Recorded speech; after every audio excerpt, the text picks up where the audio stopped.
At least 7 people were injured in a missile strike, while 2 others were hospitalized, and 23 private homes, 12 apartment buildings and a post office suffered damage. All right, in other news, Russia has conducted fresh strikes on Ukraine's Zaporizhia region. Ukraine says Russian forces carried out 567 attacks over the last 24 hours. At least 7 people were injured in a missile strike, while 2 others were hospitalized, and 23 private homes, 12 apartment buildings. To Russia launching a massive aerial assault against Ukraine, the biggest since the invasion more than 3 years ago. At 3:47, 3 Russian Ka-52s launched rockets from the Triline, convinced they owned the skies. But in that same moment, Ukrainian drones slipped through radar blind spots, turning Russia's most advanced defenses into a guessing game. The tanks waiting behind Kubinka's perimeter weren't just metal, they were bait. What matters isn't who has more firepower, it's who owns the information. And in this battle, Ukraine flipped the equation in a way that left Russia's armor exposed. How did drones and electronic warfare undo decades of doctrine? That's the story you're about to see. Before we move on, I'd like to ask you a small favor. If you appreciate this content, please take a second to like this video and subscribe to the channel. Over 98% of you watch the videos without subscribing. Costs you nothing, but it makes a huge difference to us. So, did you click the subscribe button? Great, thank you so much. Now back to the video. Russia massed the tanks as if stacking steel would win the field by weight alone. Dozens of them stood hidden in reserve, engines waiting, armor lined up in ranks like a wall of iron. The commanders believed this density gave them safety. In truth, each tank added more pressure to a system that could not see clearly beyond its own reach. Above them, the Ka-52s circled with confidence, their optics scanning the ground, their rockets primed for rapid strikes. The S-400 battery swept the skies, pushing its radar grid outward like an invisible shield. On the ground, Kornet anti-tank teams were stationed in anticipation, waiting to punish any frontal move by Ukrainian armor. From a distance, it looked like a fortress built of layered traps, blades stacked over blades. Anyone studying the lineup would assume Russia controlled the initiative. On the diplomatic front, US President Donald Trump has issued a 10-day ultimatum to Russian President Vladimir Putin. Ukraine and Russia are exchanging fire on multiple fronts. Bridges are being destroyed, cities are burning, and oil depots are under attack. Kherson and Mykolaiv have reported injuries from Russian attacks. At least 7 people were injured in a missile strike, while 2 others were hospitalized, and 23 private homes, 12 apartment buildings. The tanks were the final card. Held for the decisive moment, they were meant to crush through once the battle was shaped. They sat idle, believing the systems above and around them would carve the path. To Russia, this appeared like overwhelming deterrence. Helicopters in overwatch, radar watching above, rockets stacked in line, missiles hidden in the brush. Every piece suggested dominance. Yet every piece came with limits. Ukraine didn't try to mirror tanks with tanks. It didn't fall into the logic of armored push against armored line. Instead, it looked at the picture itself, the way Russia saw the field, and aimed straight at the vision.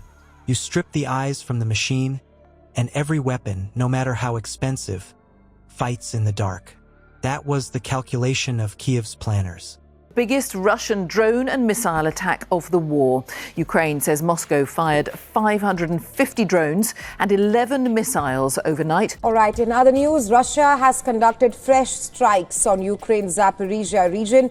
Ukraine says Russian forces carried out 567 attacks over the last 24 hours. Over the past 24 hours, Ukrainian regions including Zaporizhia, Kharkiv. The first rip in that picture came not from artillery but from small drones flying inside the radar skin. Ukrainian UJ-22s flew low, hugging terrain, avoiding the radar net sweep. Their purpose was not to strike heavy armor but to whisper locations back, to sketch blind corridors, and to test the timing of the radar rhythm. Then, behind them, small FPVs came in waves, shaping chaos inside the Russian perimeter.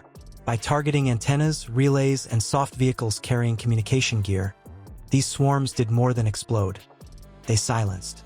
Radar screens, once alive with signatures, began to show gaps. Outposts waiting for command guidance received silence.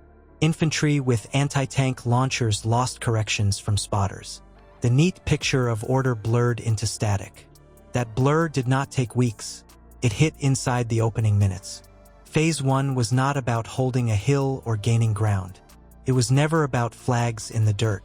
The goal was to break the lens through which Russia read the battlefield. Consider it like snapping the optic off a rifle. Suddenly the weapon is still there, but the shot becomes guesswork.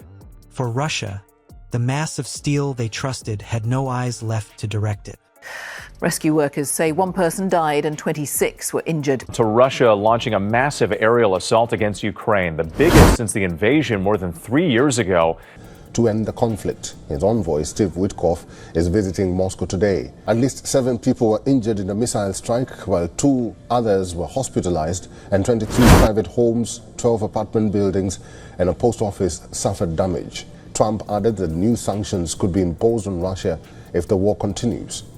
Meanwhile, on the ground, Ukrainian units worked in tandem with tools rarely seen in combat until recently.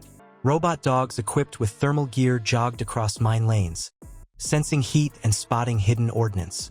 Drones hovered high, correcting artillery with real-time markers. Soldiers watched on screens as feeds from multiple platforms streamed together, creating a new network built not on heavy platforms but on cheap, redundant systems. Russia misread the entire balance. They built a fortress of layers, but every layer assumed the next one would hold. A gap in radar meant helicopters had to fly blind. A missing correction meant anti-tank teams wasted shots. A jam channel meant tanks sat waiting indefinitely for the order to roll. Their strength, concentrated armor, was entirely chained to synchronization. When those chains were cut, mass turned into a liability. In just 12 minutes, the picture inverted. What looked like an ambush for Ukraine became instead an ambush for the armor itself. The tanks, idolized as the decisive blow, now stood stranded, their commanders blind, their support net cut to pieces. The myth of control dissolved almost instantly. Now that the Russian vision was shattered, the real story begins with what Ukraine chose to do next on the ground, when the initiative shifted fully into its hands. Tanks do not fall only to missiles. They fall when the network guiding them collapses, when commanders lose sight and timing slips away. A steel spear is useless without eyes to aim it. In Kubinka, Ukraine proved that the Real kill chain begins with blinding, not striking. What you saw was firepower made irrelevant by broken coordination. This is the new face of war: information over iron, vision over volume, signals over shells. If you want to track how these shifts shape tomorrow's battles, subscribe and join a community that seeks to understand the realities of modern conflict.